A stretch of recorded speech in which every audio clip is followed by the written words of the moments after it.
गणेश सेठ अपनी पत्नी और बेटी के साथ एक सुंदर गांव में रहता था। सेठ की पुत्री चंद्रिका विवाह योग्य हो गई थी। चंद्रिका का रिश्ता सेठ सेठानी ने बचपन में ही तय कर दिया था। आज सेठ जी शादी की तारीख तय करके आए तो बहुत खुश थे। रात को अपनी पत्नी से बोले, मैं चंद्रिका का ब्याह बहुत धूमधाम से करूंगा। उसके लिए एक नौलखा हार भी बनवाऊंगा। सेठानी बोली, हाँ, चंद्रिका नौलखा हार में कितनी सुंदर लगेगी, मगर आप हार बनवाएंगे किससे? अपने चंदू सुनार से बनवाऊंगा। वो अपने बारीक काम और सफाई के लिए पूरे मशहूर है। सेठ जी बोले, केवल काम की सफाई के लिए नहीं। सेठानी ने अपनी बड़ी बड़ी आंखें मटकाते हुए कहा, चंदू अपने हाथ की सफाई के लिए भी बहुत मशहूर है।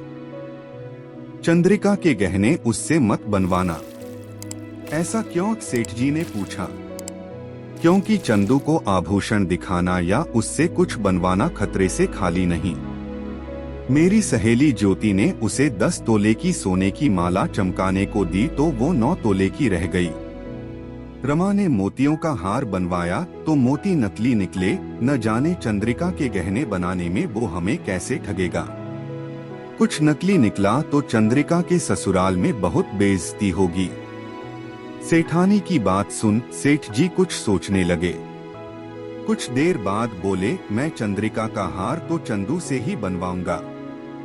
देखूं वो मुझे कैसे ठगता है।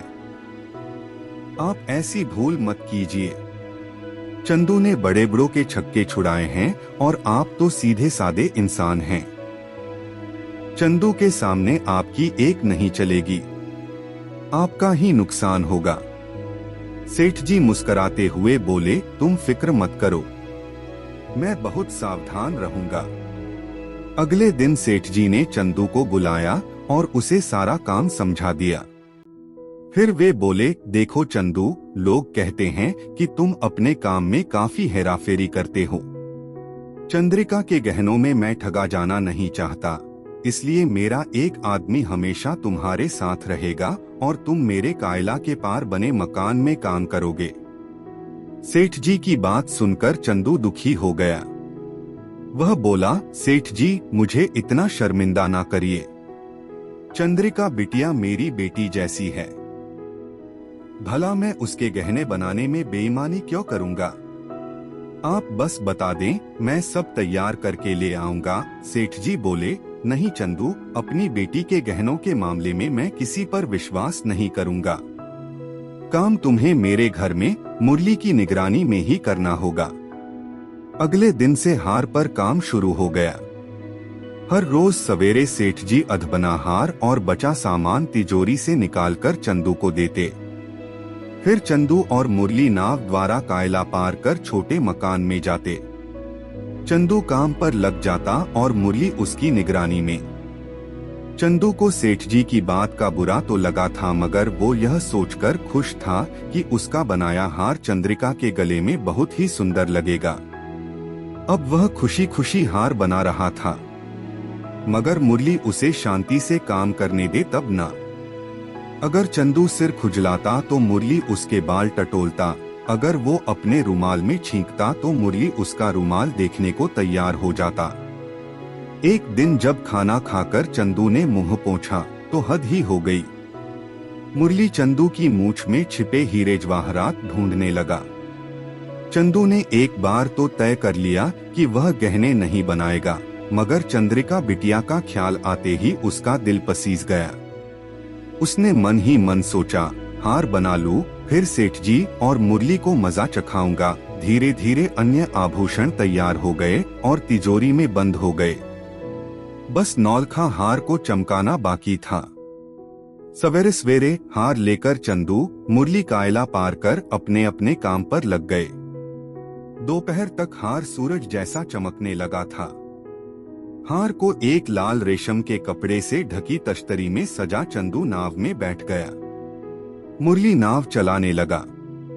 नाव कायला के बीच में पहुंची ही थी कि चंदू ने दूर से आते हुए सेठ जी को देखा।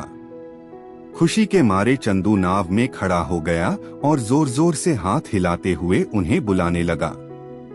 अरे अरे अरे, ये क्या कर रहे हैं? मुरली ने घबराकर कहा। उसके देखते ही देखते चंदू की हरकत के कारण नाव पलट गई। चंदू, मुरली और हार वाली तश्तरी सब पानी में जा गिरे। बड़ी कठिनाई से नाव, मुरली और हार समेत चंदू सुनार को कायला से बाहर निकाला गया। उन्हीं भीगे कपड़ों में चंदू ने हार वाली तश्तरी सेठ जी को सौंपी और अपना मेहनताना लेकर घर लौट गया। सेठ जी खुशी से फूले नहीं समाये। पूरे गांव में खबर फैल गई कि सेठ जी चंदू से तेज निकले। शादी के दिन जब सेठानी ने चंद्रिका को हार पहनाने के लिए डिब्बा खोला तो उसका दिल धक से रह गया। वह चमकता हुआ हार काला पड़ गया था। जब सेठ जी को यह पता चला तो उन्हें भी धक्का लगा। आखिरकार चंदू सुनार ने उनको ठग ही लिया। सेठ जी ने तुरंत चंदू को बुला भेजा। चंदू भी हंसता हुआ आ गया। सेठ जी के हाथ में असली हार रखते हुए बोला, यह लीजिए आपका हार। मेरे वादा करने पर भी आपने मुझ पर विश्वास नहीं किया, इसलिए आपको सबक सिखाने के लिए मैंने यह सब किया। मगर सेठ जी अचंभित होकर बोले, आखिर तुमने यह सब कब और कैसे कर लिया? आपको याद है जब नाव उलट गई थी? बस कायला के बीचों बीच मैंने नकली हार छिपा रखा था। जब मैं पानी में गिरा तब मैंने हार बदल दिया। फिर रात को आकर असली हार पानी से निकाल लिया। चंदू की चालाकी सुन सेठ जी के चेहरे पर भी मुस्कान आ गई।